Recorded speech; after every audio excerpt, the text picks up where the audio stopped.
Hi, my name is Theresa, and I'm doing my tech talk on Chrome extensions. So today I'm just going to walk over what a Chrome extension is, how you can build a very basic one, and talk about the different scripts that you can use in Chrome extensions. So Chrome extensions are basically small programs that you can put to add extra features and functionality to your browser. They're nothing more than just JavaScript, HTML, and CSS files. Chrome extensions can do a variety of things. You can, for instance, add additional features to your browser, like you can do with ad blocker. You can modify websites by adding, removing, or changing content on the websites. And you can also use them to integrate with other apps. For instance, Evernote, you can easily get articles and images that you find online and then access it through any platform that you have. Chrome actions fall into one of two categories. The lesser used one is called a page action, which is for specific websites.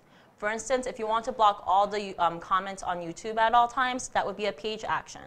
However, the more frequently used one are browser actions, which add functionality regardless of the page that you're on. They differ also because one, the pager action is going to be seen inside the address bar, as you can see over here, while browser actions icons are seen outside the address bar. So now that we know a little bit about what a Chrome extension is, how can we build a basic one? Well, the first thing is we need a project, and today I'm going to walk with you through building a Chrome extension that will allow you to see your favorite full stack members at all times. For this project, we're going to just need 5 files: manifest.json, which we need for any Chrome extension, the HTML page that will pop up when you click the icon, the JavaScript page to control what happens with the HTML, a CSS page, and the icon itself. So like I mentioned before, every Chrome extension needs a manifest.json file, and this basically just tells Chrome what your extension does.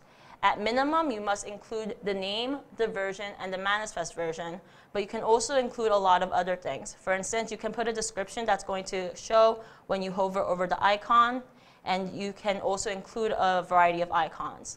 A 128 by 128 icon will be shown on the web store. A 48 by 48 icon will be seen when you go to the extensions management page, and a 16 by 16 icon will be shown on your browser. If you only include one, like I did in mine, Chrome will automatically resize it so you can see it all throughout the different places that I told you about. Next, we should specify what kind of action we want. You can only pick browser or page. You cannot pick both. Since we want to change the background of any page that we're on, we're going to use browser action. I'm going to put a title in. Sorry, this title is going to be the one that you get when you hover against it. This description appears on the web store. And the pop-up.html that we're going to get when we click on the icon. For this project, we are going to ask for permission to access any website that starts with HTTP or HTTPS. And the wildcards just represent that we can go to any site. You can be more specific, include YouTube, Google, or whatnot on these. You can also, and as your Chrome extension becomes more complicated, you can also include a lot of other permissions. You can ask for things like geolocation, background, cookies, and so forth. You can also include a lot of other fields in this as your Chrome extension becomes more complicated. Afterwards, you're going to just write your files. And you can see over here that our HTML page is pretty simple. I just have 5 divs with names of 5 full stack members. And you can see that if I click on it, this is the page that's going to show up. I'm going to include a script for the popup.js. And if you look at it, it's not that complicated. It's just basic JavaScript. I'm adding an event listener to the document that will come when the DOM is completely loaded.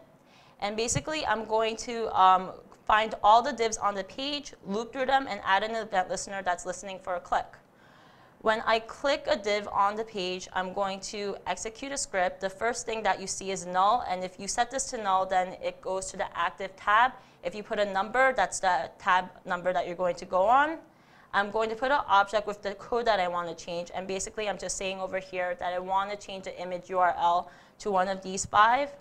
And after you put the code is implemented, we're going to close the window. And now that's all you have to do to have your Chrome extension. So I'm going to show you how you can test out your Chrome extension on the browser right now. So right now, I'm going to go here, and all you have to do is click the Options button, go to More Tools, Extensions, And you have to make sure that you are on the developer mode. And if you're on developer mode, you're going to have these options. And I'm going to click Load Unpacked Extension. You can see, like I said before, there are just 5 files. And I'm going to click the folder that this is on. When you click it, it will automatically show up. And you can see that it says enabled, and the icon has appeared on my browser. So if I want to test it out, you can see over here that it's not going to work for this page because I only asked permission for HTTP and HTTPS pages, so it's not going to work. But if I go to, for instance, Google, and I click Joe's face, then Joe's name, Joe's face will come up. I can also go to any other website like New York Times and go to Kate. Kate, show up. Yeah, Kate showing up here. Chris, David, and Nimit. And yeah, you get what you want. So there's a lot of other things you can do with Chrome extensions, but this tech talk's pretty limited, so I'm only going to talk about one more thing. I'm not actually going to upload it to the Chrome extension store right now. It's going to take some time. It takes at least like an hour to load, I believe, and you have to pay a one-time fee of $5. But they make it really easy for you, so you can just follow their directions. But the last thing I'm going to just talk about is the different scripts that you can use. And we just used a pop-up.js file for our script, for our extension, because our extension was pretty simple. But as you do more and more things, you might want to use one of these. You can include a background script, which is basically a page that's going to just hold all your main logic. For instance, if you wanted to set something on your browser for every 10 minutes, that would go on your background script. The content script is actually going to be what gets injected. And it can access the document, window, and console of your web page.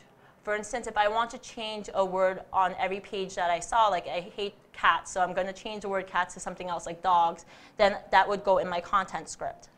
And the last thing that I'm going to show you is how to debug. So as developers, this is pretty important. And depending on what page you want to debug, you actually have to go to a different place.